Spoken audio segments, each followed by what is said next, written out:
Hey, welcome back, guys. I am Elia, And I'm Jermaine. and we are here. We are going to talk about episode 4 of The House of Dragons, King of the Narrow Sea. All right, so what we are not going to be doing is recapping this entire show. We've decided that we're going to go through some of the parts that we like because we have that right. All right, so let's get right into it. I'm going to start off talking about how things happen with Damon's homecoming. We know that Damon is definitely one of my personal favorite characters because he is always the king of chaos. Um, Although he wants to be the king of many things, chaos is definitely right on the forefront of who he is, right? All right, so what has happened is Damon has been victorious at slaughtering the crab feeder. We already know that from the previous episode. Well, now Damon has been given the name King of the Narrow Sea. So Damon decides to return home to his brother. He comes in, he has this crown on. Everybody on the court is just looking like, oh my God, they don't know whether to breathe. They don't know what to do. Like, Damon's home. Everybody's kind of whispering, like, what is about to happen? Because we know the king of chaos has to have something up his sleeves, But right? wait a minute, wait a minute, So, wait a minute. When he shows up, like the first thing that I saw was his hair, and I was like, "Is this Joan of Arc or is this Damon?" Like, yeah, let me know. wait a minute. You're not gonna do that to husband. You're not gonna do that to husband. Yes, you are right. So not only does he come back with his crown on, but that was a great point. Thank you for stopping me because I'm about to like ramble on and on. Damon no longer has these tresses of a true Targaryen, but he comes in with the Joan of Arc cut. You are absolutely right. The, those blonde tresses are now in a really, really, really sharp bob. But I'm like, okay, we can see his face a little better. I'm not too mad at it. So yeah, he enters the court. He knows how to make a scene. We all know this. So Damon does not do what everybody thinks he's gonna do and cause this huge scene. Damon actually goes and bows before his Yes, brother, King Viserys. he's playing the Yes, game. right. So he bows. Not only does he bow, he takes off his crown and he offers it up to his brother. I'm gonna pause right there. Get your thoughts. Well, I was just like you. I was like, "What's he gonna do? What's he gonna do? What's he gonna do?" And then when he did this, this was a moment of, I don't know what the right word is, like the I don't know, magnanimity, whatever. He was just like, "Nah, brother, you are the king. You are the king of kings." Is what he says. Yeah. This right here, this is nothing. You're the king of kings. Here you go. This is my crown. My crown belongs to you, brother. And that, like, made me say, okay. He's setting them up for the kill. He's setting them up for the kill. Right, because clearly there must be more, right, with Damon. Because Mhm. not only here's my crown, but what does that represent? You're not just getting this token, but you can have everything that goes along with this crown. Like, I'm just happy to be home. He even like, I missed the part where he came in and everybody's like, Damon's gonna do something crazy, so let's get this fool and kill him off. But he's like, here, add my knife or sword rather to the chair. Just take it. I'm not here for that. Another point though, Rhaenyra, she didn't like take her normal place, in that setting. She was hiding amongst the other royals, as if to say, "Let me see what happens. Let me see what transpires. Let me see if I can play a role in this." But like, there was no need for her. Just in the way that Damon handled it, like he handled himself as a true royal should in that moment, I feel. That's right, he does. He does. So Damon's homecoming initially, and I do mean initially, is definitely not one of chaos. You see, hey, I'm happy to be home. Being out in this world is just a little different. I'm enjoying the comforts of home, and that's just what it is. That's why I'm here. I miss y'all. Like, Hmm. that's it. That's all I'm Hmm. here for. Hmm. All right. So, segue into another part of Damon's homecoming. Rhaenyra does actually find time to speak in high Valerian with her uncle. Like, hey, why are you really here?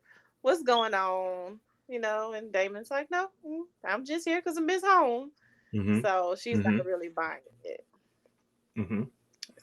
So So, once I watched the entire episode, one of the thoughts that I thought in that moment, the question I had was, did he know that his goal was to entrap her so that he could end up marrying her, and by doing so he would become the de facto king, not just the king consort, but the actual king?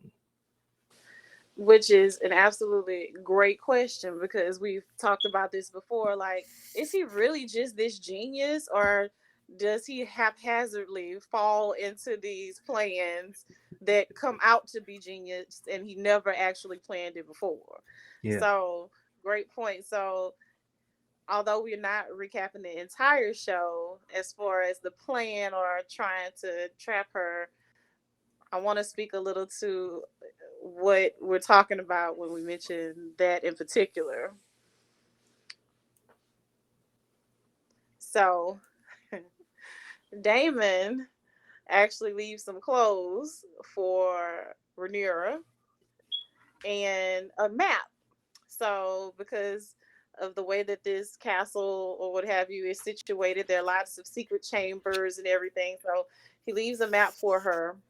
She throws the clothes on, follows the map, and meets her uncle, and they go out into the city to get into some some debauchery, as But it were. wait, That's what I heard. but wait, at this point she has absolutely no clue that it's her uncle that has done this. I mean, maybe in the back of her mind she might think, but just her willingness to just, yes, adventure. You know what I'm saying? That tells us a Yeah. little bit about her personality. Yes, her decision making is just like, okay, I'm a dive. Like a map, cool. Some boys' clothing, no Yeah, problem. yeah. I'm putting it on head to toe, following the map. Cool, let's get it. Oh, this was my uncle that left it. Even better. What's about to happen here?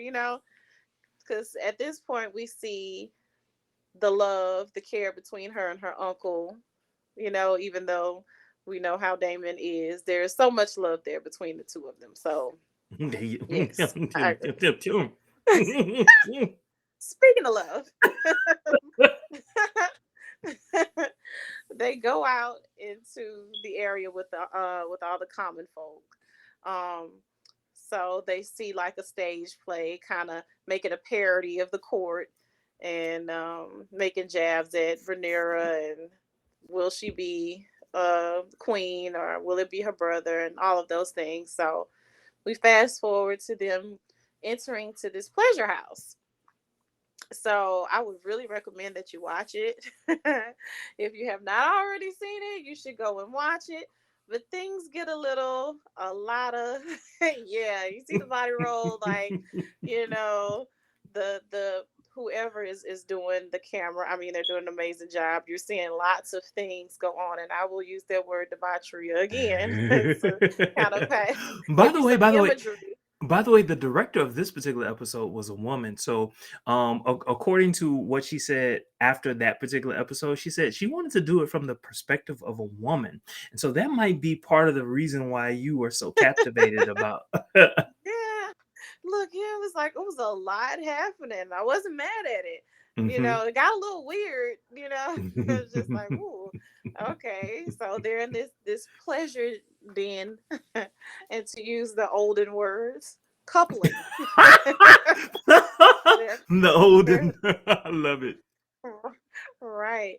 They're coupling. So um at this point I kind of in the back of my mind think that there's a little, attraction going on between Rhaenyra and the uncle, and I'm like, well, maybe not, maybe I'm tripping. But when this episode happens, it's like, okay, It's very clear, ooh, very it clear. is But very let's talk clear. about Damon not getting it up. Can we talk about that? I mean, you're in the den of pleasure, baby. You in the den of pleasure. Let your imagination soar. Do what you want to do, but he can't get it up. No, like, and Rhaenyra is on go. She is Mm, ready. ready. Not thinking this is my uncle, this is wrong. She's thinking with those Why loins. not? She's thinking, why not? Why not? Who's watching me?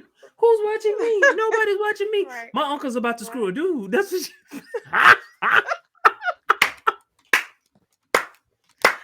Right. Hold on to that.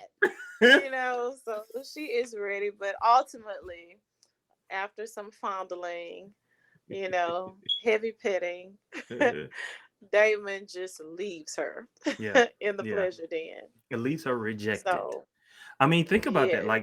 Like it's your first time and you've been rejected. Now, I don't know about you, but well, that didn't happen my first time. But if it were my first time and I was rejected, I would start guessing, second guessing myself, what's wrong with me? What's wrong? You know what I'm saying? That's exactly what I would think. But Rhaenyra, No, no. And here we go with that decision making of good old Rhaenyra, the Targaryen. You hmm know, you just gotta love the fight in this young lady because hmm she's left in a pleasure den, never experienced anything like this before, and she's just left there by her uncle. So she goes home, you know, but she doesn't stop there. Rhaenyra goes back and she kind of has this little flirty moment with Sir Criston. So no, she say it like starts it kind is. of. She's hot. She's hot. She's hot and bothered. Okay, so her uncle no less, has gotten her all warmed up. So she is very aroused. So rather than going home and sleeping it off, counted as ill, she comes on to Sir Criston. So, due to Sir Criston's position, we know, okay, this is forbidden. He's chaste. Your job is to defend. You're not doing any of those things. So, he tries to resist her at first, but ultimately, he could not. He absolutely could not resist her. So, he ends up breaking his chastity, and she ends up losing her virginity to the person that is her sworn protector, which is an act of treason. Sir Kristen could definitely be Be- beheaded for this act. So, right. Which in and of itself, this act in and of itself kicks off so much. But hey, that's not this episode. So let's go on. So a little bit later, Otto finds out, he has spies everywhere. I mean, we kind of saw who the spy was. It was some little boy or whatever. Reports back to Otto that, hey, Raenyra was doing some freaky stuff, and of all people, like the king was willing to be like, uh, basically, so what? Who cares? But when he finds out that it was actually Daemon that she supposedly had sex with, now the boy reported that she actually had sex, right. and I have to be honest with you. When I first saw it, like I was just like, why didn't they fin? Like I didn't know that he couldn't get it up. I didn't know. I don't know about you. Did you know? No, I didn't catch that. In my mind, I thought that Damon maybe had second thoughts, like, okay, I took this too far. I've hmm started this, but self control, I'm gonna stop and I'm just gonna leave. You hmm know, I didn't realize that he couldn't get an erection. I did not realize that that was happening. hmm So, the king is just like, nah, tell it to me straight. And so he tells it to him, as straight as he possibly could. Um, and while all of this is going on, Queen Alicent is, I guess, somewhere in the room, and she's overhearing all of this. And so she decides to confront Rhaenyra. Basically, then I don't know if it's the next day or not, but she confronts Rhaenyra and asks her, is this true? And Rhaenyra says, Rhaenyra turns into a damsel in distress. She turns into a victim. She's like, "Oh my goodness, to even suggest such a thing." Oh my goodness, wait. And then she was like, "Wait a minute, you heard a rumor." such gossip. Like, how dare you? Like, This is treason. you would, right? This is high treason. You would really believe this, So Alicent believes Rhaenyra, like, okay, I Hmm. didn't, I'm Hmm. still intact. Hmm. Nothing has Hmm. happened. Now, Hmm. Now she Rhaenyra was being telling one the of those, truth. What Rhaenyra actually says is, I didn't have sex with my uncle, and that's very true. She didn't. that's true. But then she goes on to say, like, hey, basically, I'm still intact. That part was not so true. Like, no, Rhaenyra, that hymen is broken, sweetheart, and it ain't from horseback riding. It ain't. It's from riding Sir Criston, not the horse. So So by lying, she saves her virtue, and she also saves the life of Sir Criston Cole. yes, yes. So Alicent, she goes to her husband, to the king, and she's like, I believe her, or was it her father? Might have been her father. I might be mixing them up. But at any rate, she believes her friend. So Alicent, you know, at this point, she's still kind of innocent and just oblivious to what is actually happening around her until she has some seeds of doubt further planted in her head by what is his name? Laris Strong. Clubfoot Strong. Yes, old Clubfoot, like a I bet he could have got slithering it up though. snake. Right. The only thing he could get up, I'm sure. But but yeah, he kind of, you know, whispers in Alicent's ear and gets her second guessing herself, like, oh, well, my mistake. Maybe I was wrong. I thought, they ordered a tea, a special tea for Princess Rhaenyra. And so back then, this special tea was a tincture. Basically, you would take in like a plan B, if you will. So if you got yourself a little hot and bothered into a little situation with a certain night, on a certain night. See what I did there?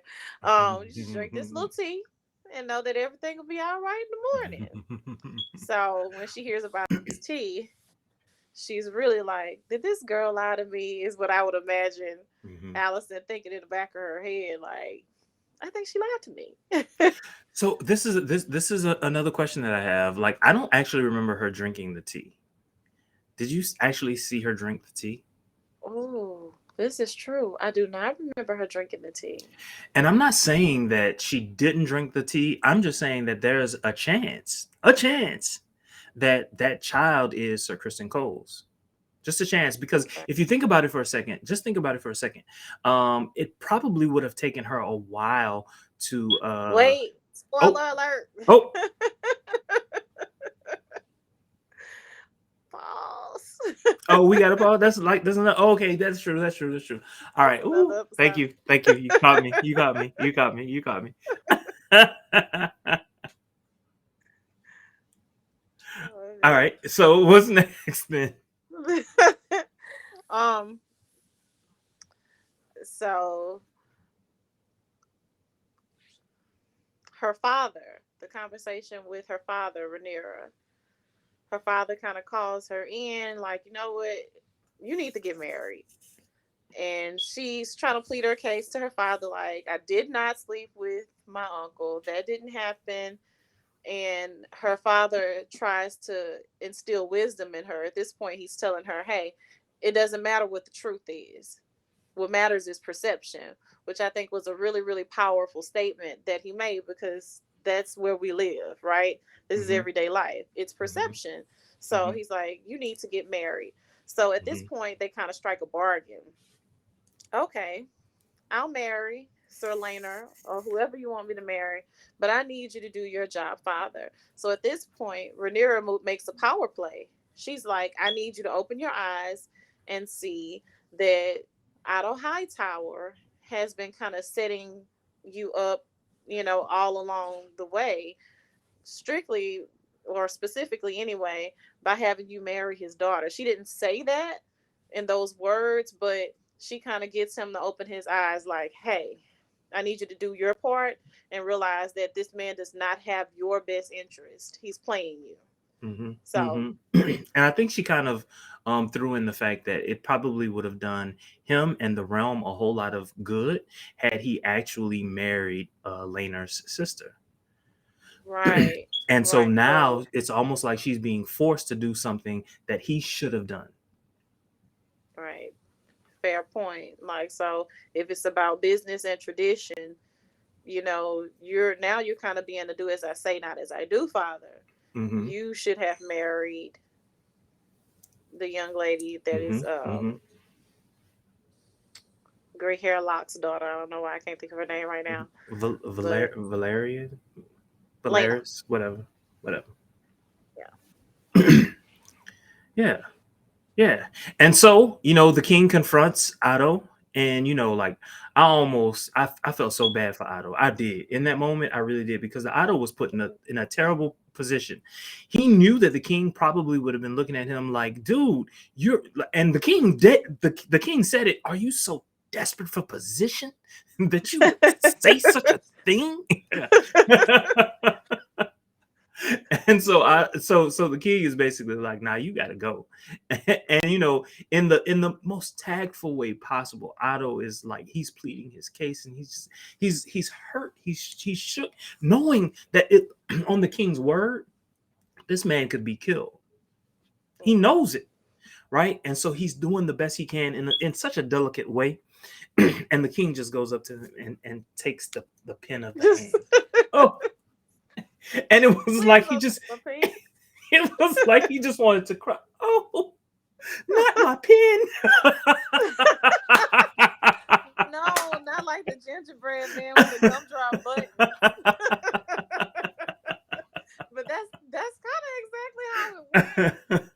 In contrast, though, I did not feel bad for Otto. I did not feel there was not a smither, not not a little sliver of remorse for Otto. I felt nothing like that. That's I did not, because he was not 100% innocent in any of this. Like, he did some no, he wasn't. slithering type He wasn't. stuff. Yeah, yeah, So yeah, when he yeah. got his pen tooken, not taken, tooken, I was not upset. I was like, oh, so what now? Who else is gonna be the hand now? Go sit on your hands in the corner. Good day. You've served him well, ish. Goodbye. Go back, peasant. Go back. Go back to where you belong.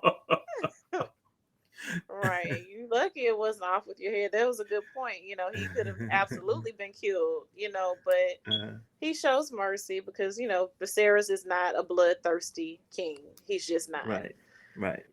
And that was another display of that. Hmm. Yeah. So that's what we wanted to talk about. We wanted to talk about Daemon's homecoming, also Rhaenyra's decision making, Alicent's blind loyalty, especially like she was able to like flip things around upon the word of Laris Clubfoot strong. And then finally, well, we wanted to talk about Otto's exit. I think that about covers it, right? Yes, yes, it does. Otto's, that was, it's very well stated because he was absolutely exited. Yeah, And that yeah. sets the stage for things to come. All right. So, Well, I think this episode has been great. It was great dealing with you. We are going to do episode 5. I don't know when we're gonna do it, but you're gonna see it in about in about a week. We're trying to yes. look. We're several episodes ahead, and we're trying, not to whatever. You know what we're trying to do. We've each had our spoiler alert moment. We've both had those. It happens. But guys, if you have No. not seen it, please go watch. But we want to talk about it from our perspective. There wasn't a whole lot, because me, like it's all about race with this particular show. But I didn't see a whole lot of that in this episode. But we see some of it coming up. It's coming. Hmm. It is Hmm. coming. Hmm. Hmm. Hmm. All right. Thank you all so very much for listening to us. All right. Bye, guys. Until episode 5. All right. Bye. Bye.